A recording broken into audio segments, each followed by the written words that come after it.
2024-25 BCनि বিধানসভা বাজেট অধিবেশনী উলথাম সালো কেবাङाइ बदलनि MLA Biswajit गलय आमसानि हामग्रायनि बुखाक मकल कायहरै বিধানসভাनि second सेसनआव काटमुसननि साकाव उथुके पगलाम साका आबनि लगे लगे आमसाइ हामग्रायनि बुखाक हास्ते हापं तेबो गोबांखे वानसक नायनि बागै बकय मुना रखा माननीय अध्यक्ष महोदय धन्यवाद এই সুযোগ আমাকে দিলেন কাটমিশনটা আমি প্রায় 4-5টা এনেছি যে 2024-25 যে বাজেট সেশন যে পেশ হয়েছে আমাদের অর্থমন্ত্রী যে বাজেটটা পেশ করেছেন যে গত 1 মার্চ অর্থ বছরের 2024-25 অর্থ বছরের যে বাজেটে আমি যে মেজর বেড ডিমান্ড নাম্বার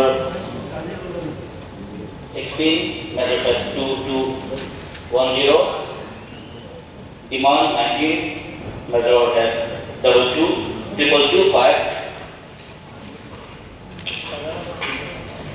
আর কয়েকটা আছে ডিমান্ড নাম্বার 20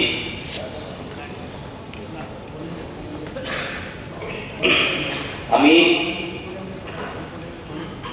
যে 2024-25 যে অর্থ বছরে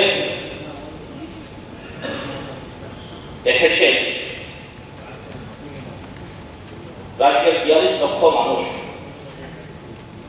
এই বাজেট সেশনকে সবাই দেখেছে এবং এই বাজেটে সবাই আশা আকাঙ্ক্ষা ছিল যে রাজ্যের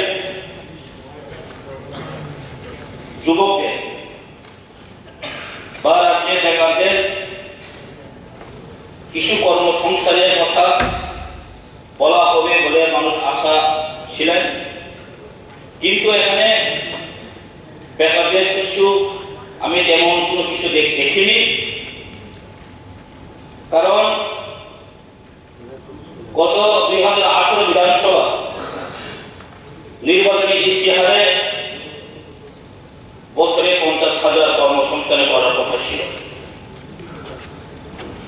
কিন্তু কর্মসংস্থান আমি কেন বলছি কর্মসংস্থান যদি করতে হয় আমাদের তাহলে শিল্প কারখানাগুলো তৈরি করতে হবে কিন্তু এমন কোনো কিছু আমি দেখিনি যে নতুন শিল্প কারখানার জন্য যে বাজেটে একটু আমি দেখি শিল্প কারখানা ছাড়া আমি কিন্তু কর্মসংস্থান কোনো মতেই সম্ভব নয় আমি বলছি না সবাইকে চাকরি দিয়ে দিন কিন্তু এমন কোনো কিছু নেই এখানে নতুন নতুন আমরা শিল্প কারখানাগুলো কিন্তু দেখি না তো কিভাবে আমাদের কর্মসংস্থানগুলো হবে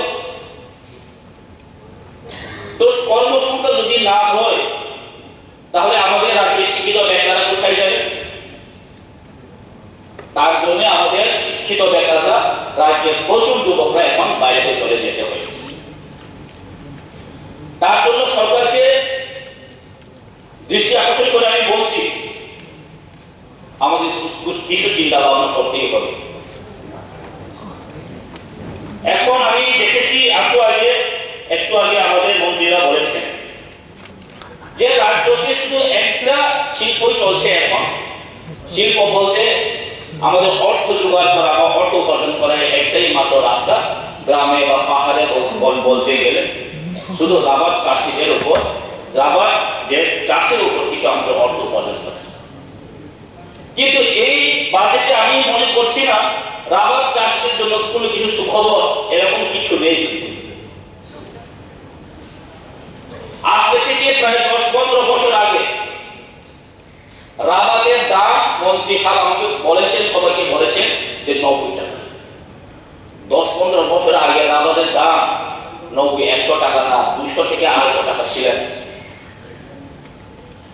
200 থেকে 250 টাকা ছিল এখন নেমে কত হয়েছে এটা 120 টাকা থেকে 140 টাকা এটাও সবচেয়ে হাইয়েস্ট 140 আমরা জানি আমরা রাবার চাষিরা আমরা জানি আগে কত ছিল মানুষকে শুধু রাবারের চারা দিয়ে রাবার যারা চাষিদের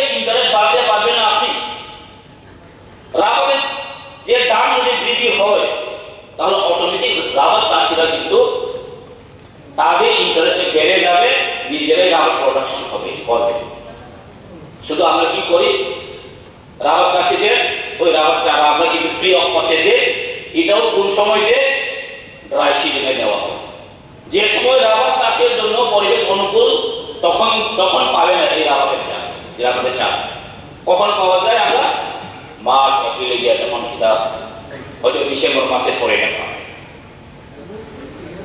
আমি কি বলতে চেয়েছিলাম যে রাবার চাষিদের আমরা কিন্তু একটা আশ্বাস দিতে হবে, একটা দাম স্থির করে দিতে হবে, মিনিমাম প্রতি কিলো 150 টাকা। যদি এটার নিচে হবে না বা এটার মধ্যে যদি হয় তখন বাড়লে বাড়তে পারে, কিন্তু কম যাতে না হয় তার জন্য একটা স্থির করা দরকার। তাহলে আমাদের রাবার চাষিদের কিছু উৎসাহ হবে, আগামী দিনে আমাদের রাবার প্রোডাকশন আরো বেড়ে পারবে।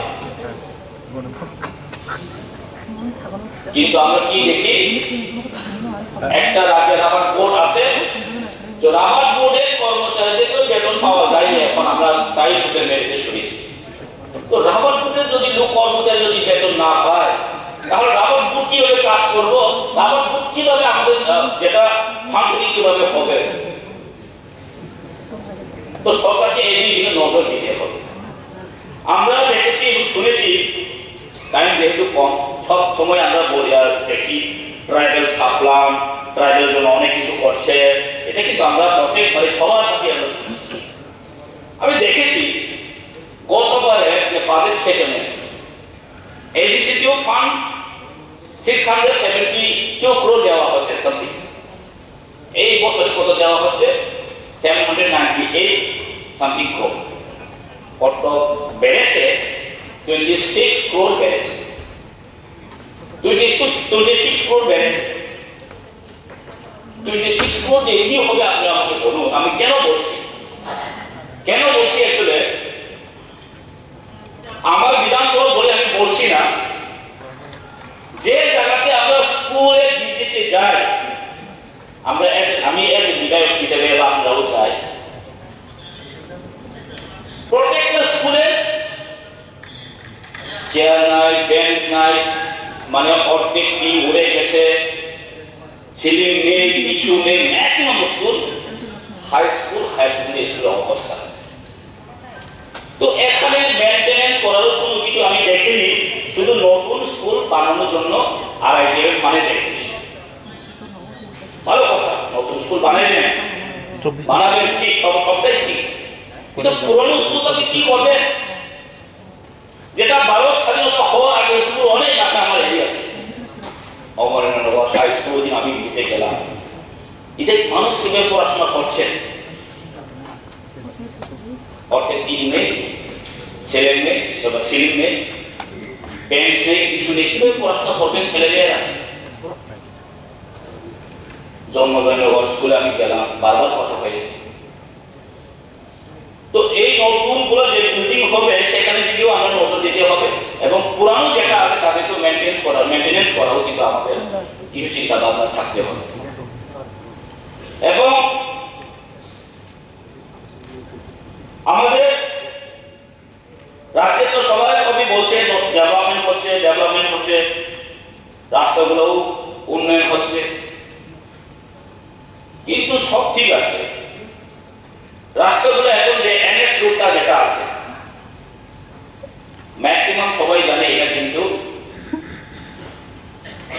নিম্নমানের হচ্ছে, সব জায়গাতে নিম্নমানের হচ্ছে, এটা কিন্তু দাও কোনো জায়গা ঠিক নেই। আমি ওই দিন একটা সাপ্লিমেন্টারি কোয়েশ্চেন আমি কতটা জিজ্ঞাসা করেছিলাম, কিন্তু কোনো আনসারও পাইনি, কিছু হয়নি। যে আমার জম্বনগর টু জম্বজলা যে রুটটা, এটা 5 বছরের টেরিয়াল শেষ হয়ে গেছে, এখনো এই রাস্তাটা অর্ধেক হয়েছে আর অর্ধেক কিছু হয়নি, এবং যা হয়েছে এটাও অর্ধেক নিম্নমানের হয়েছে। আমি বিধানসভাতে প্রায় 1 বছর অতিক্রান্ত হয়ে গেছে,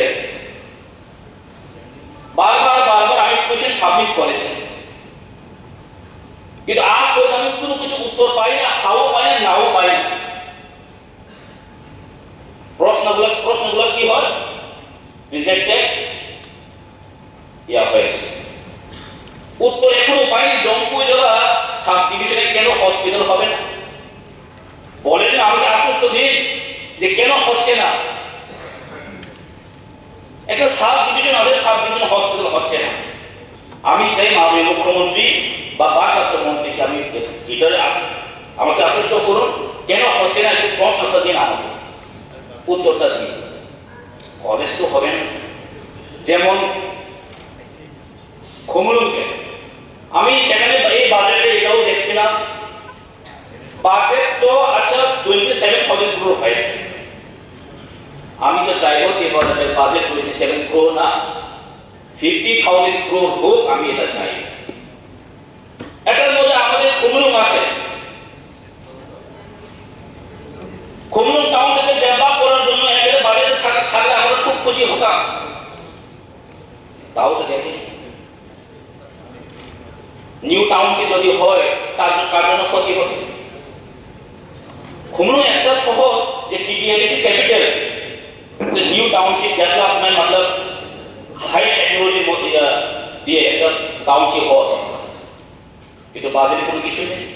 আমি খুমুলুংকে বাদ দিয়ে গেলাম, আগরতলাও তো নিউ আমরা ক্যাপিটাল বানাতে পারি, যে ক্যাপিটাল বাইরে থেকে আরো সুন্দর করে আমরা। অনারেবল মেম্বার, এক মিনিট আছে, একটু শেষ করুন। তো রাজ্যে বা এই গত 1 মার্চে যে বাজেটটা পেশ করেছেন আমাদের অর্থমন্ত্রী, সেখানে আমি চাইব যে আমরা কাঠ মোশন এনেছি, এই কাঠ মোশন এটাকে সমর্থন করে আর নতুন একটা বাজেট তৈরি করে বানানো হোক, বা রাজ্যের স্বার্থের জন্য, বেকারের স্বার্থের জন্য, রাজ্যে শিক্ষিত বেকারের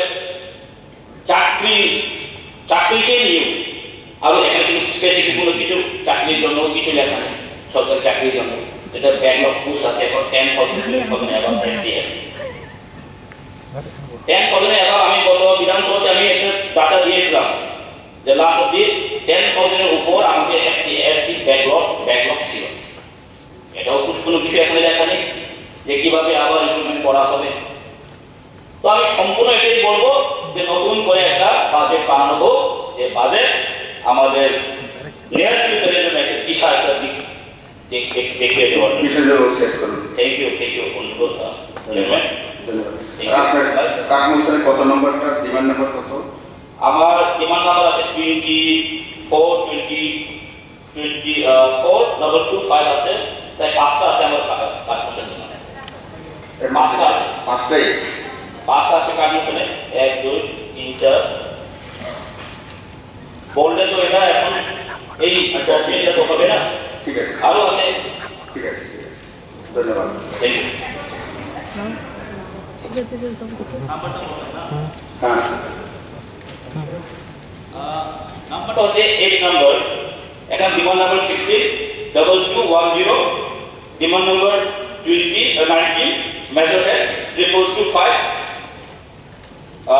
সিরিয়াল নাম্বার হচ্ছে 19, demand number 20 major head 24225, last number serial number 21, demand number 21 major head 2408। এখন কোনটা বলেছেন? আরো আছে, তাহলে আপনি সম্বন্ধে আমি এক এক করে ঠিক আছে, ঠিক আছে। এখন মাননীয় মেম্বার এখন সঞ্জয় চন্দ্র নাথ অনুরোধ করছি, আপনি শুরু করুন। আর 10